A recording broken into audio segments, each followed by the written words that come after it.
బాధపడుతుంటాను. ఏంటి ప్రభువా, నేను ఇంత దూరం నుండి వస్తున్నాను, 15 కిలోమీటర్ల నుండి వస్తున్నాను, ఇక్కడ ఉండి రావటం లేదే, గేటు కూడా తాళం చేయట్లేదు.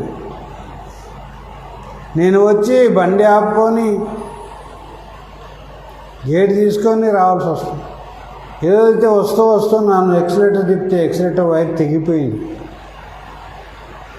దాన్ని మళ్ళీ తీసి వైర్ స్టార్ట్ చేసుకొని వైర్ లాగుతూ ఏళ్ళుతో నొప్పేస్తుంది. ఇదంతా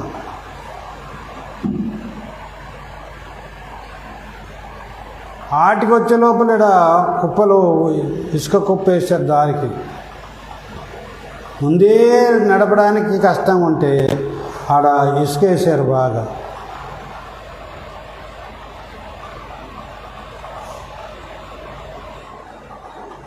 ఎంత ప్రయాసపడి వస్తున్నాను ప్రభా, వీళ్ళు ఇక్కడ ఉండి తిని పడుకొని లేచేదే, వీళ్ళు ఏం పని చేసేదేం లేదు, పొడిసేదేం లేదు, గుంతలు తీసేదేం లేదు, పొలంలో కాల్పు తీసేదేం లేదు కదా ప్రభా.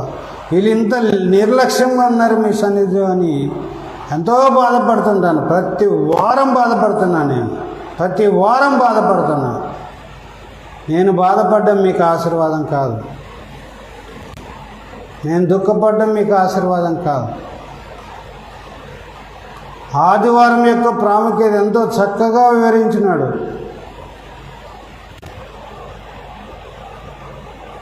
మీ వల్ల మీ వెనకలుండేవారు మీ నిర్లక్ష్యాన్ని బట్టి వాళ్ళు రాకుండా అయిపోతున్నారు. వాళ్ళే పోవటం లేదు, ముందున్న వాళ్ళు. మేము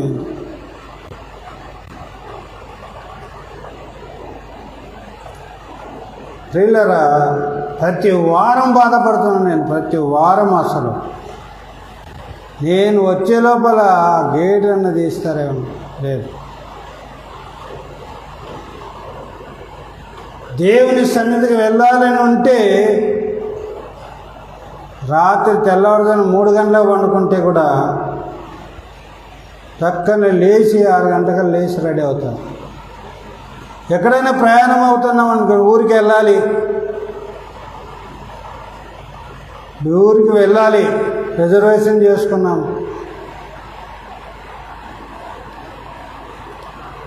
3 గంటల వరకు మేల్కొని ఉన్నాం కదా అని 5 గంటలకు ట్రైన్ వెళ్ళకుండా ఉంటామా? 5 గంటల బస్సుకు వెళ్ళకుండా ఉంటామా? టక్కన లేస్తాం. వెళ్ళాలి అనే ఆశ తృష్ణ ఉండాలి. నేను మహాదేవుని సన్నిధికి వెళుతున్నాను.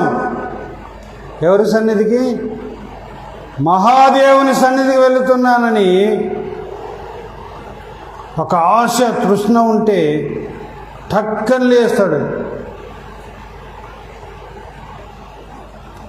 ఎక్కడైనా ఊరికి వెళ్ళాలనుకుంటే 5 గంటలకు వెళ్ళాలనుకుంటే 2 సార్లు లేచి టైం అయిందేమంటే ఒలిక్కిపడి లేచి మళ్ళీ అరే ఇంకా టైం కాలేదని పడుకున్న దినాలు ఉన్నాయి. దేవుని యొక్క పరిశుద్ధ దినాన్ని, ఆదివారపు పునరుద్ధ దినాన్ని నిర్లక్ష్యం చేస్తే దేవుడు వ్యతిరేక అవుతాడంట. అదేనా?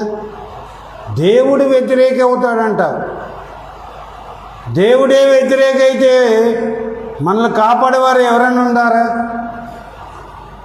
దేవుడే వ్యతిరేక అవుతాడంట. విశ్రాంతి దినాన్ని నిర్లక్ష్యం చేస్తే, విశ్రాంతి దినాన్ని నిర్లక్ష్యం చేస్తే పంట పొలాలు పండవంట, వర్షాలు సమయానికి రావంట. అదే కదా ఇప్పుడు జరిగేది.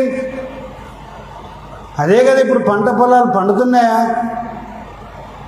వర్షాలు వస్తున్నాయా? నీళ్ళు వస్తున్నాయా? కారణం ఏంటంటే ఆదివారం నిర్లక్ష్యం చేయడం వల్లనే, పరిశుద్ధ దినం నిర్లక్ష్యం చేయడం వల్లనే, దేవుడంటే భయం లేకుండా ఉండడం వల్లనే, దేవుని సన్నిధి అంటే భయం లేకుండా జీవిస్తున్నందువల్లనే విశ్వాసులు దేవుని ఆశీర్వాదం పొందలేకపోతున్నారు. దేవుడే విరోధి అయితే ఇంకా దీవించే వాళ్ళు ఎవరు? దేవుడే విరోధి అయిపోయినాడే నీకు. ఎవరు విరోధిగా చేసుకున్నారు?